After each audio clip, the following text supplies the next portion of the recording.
Hello, everyone, and welcome back to my channel. Today is Monday, April the 7th, and today I want to talk with you about work. I once asked a dear friend of mine who is a multimillionaire, award-winning entrepreneur how she became so successful. And that was a very general question. Like she could have answered it any way she wanted to. And I realized at the time when I asked this question that we could have been sitting at the table for 100 years with her answering that question. I knew it was a big question. But when I asked the question, she paused and her eyes began to tear up. And I thought, wow, maybe I shouldn't have asked this question.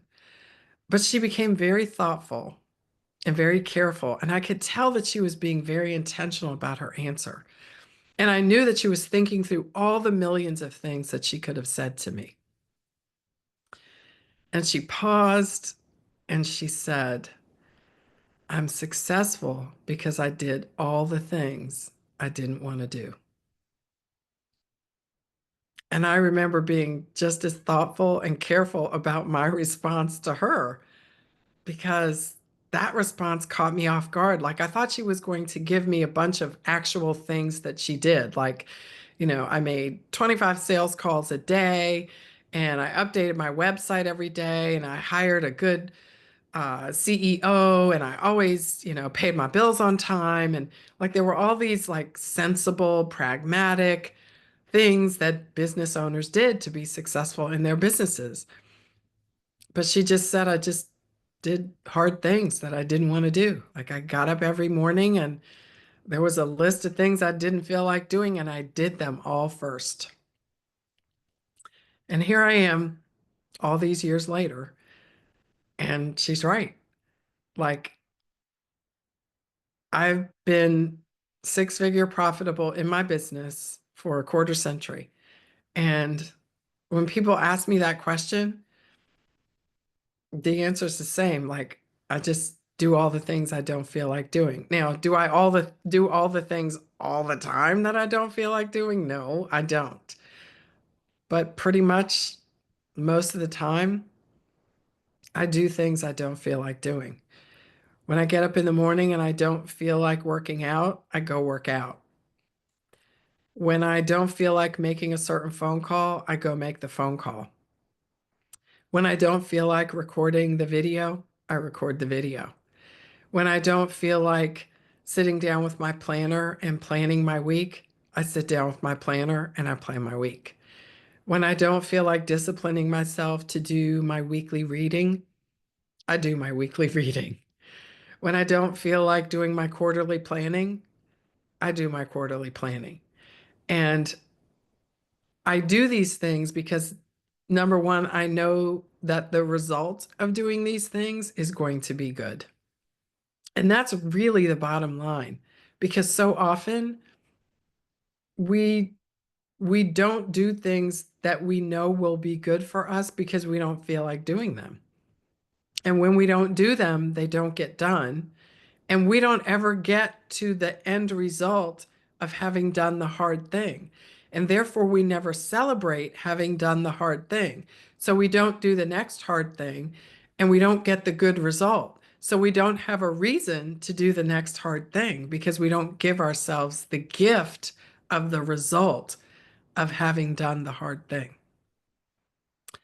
So I'm here to tell you that if you have a business, and this applies to life too, but we're talking about being an entrepreneur and having a business that is successful over the long term so that it can give you joy, give you profitability, and give you the legacy that you want and the fulfillment that you are wanting to enjoy in your life long term, not just for a season, but long term over the course of your life. If you want that,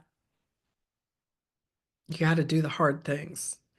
And once you get into the routine of doing hard things and seeing the outcome of doing those hard things, doing hard things becomes easy because enjoying the outcome of having done the hard things is always worth pursuing. then it becomes easy to do the hard things because you're not focused on the hard thing. You're focused on what you're going to get after you've done the hard thing. And that makes doing the hard thing easy.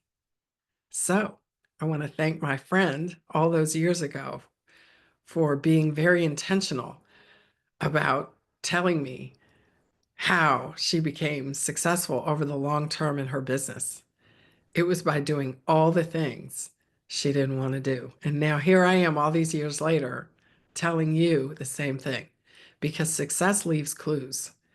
And if you want to have a business that delivers not just money, but also fulfillment and joy, and you can leave a legacy and live a legacy, not just leave a legacy when you're gone, but actually live it while you're here.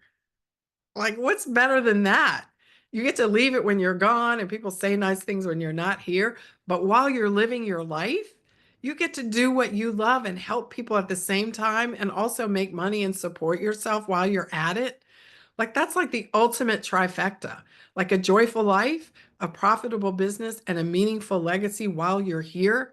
That's the ultimate trifecta. And in fact, that's what I call the ultimate trifecta. You can have that, but you got to do the hard things. You got to do the work. But how great is it that you can connect the work to the outcome, the happy outcome?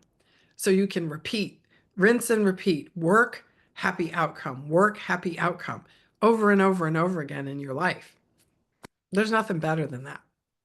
So do that. Do that. What do you think? Are you doing that? Do you want to do that? Is this your routine? It's a cycle that when it's repeated over and over again, it just leads to fulfillment in life. And I don't have that every single moment of every day, but I pretty much have it every day in my life. I got some down moments, but that's not the overall picture. And it's because I do the hard things and then I get to celebrate the result of having done the hard things. And I want the same thing for you. So I want to know what you think about this and whether you do it. And if you're not, whether we can try it together. I want to hear what you think. Post in the comments. Thanks for joining today. I hope you have a good one, and I'll see you tomorrow.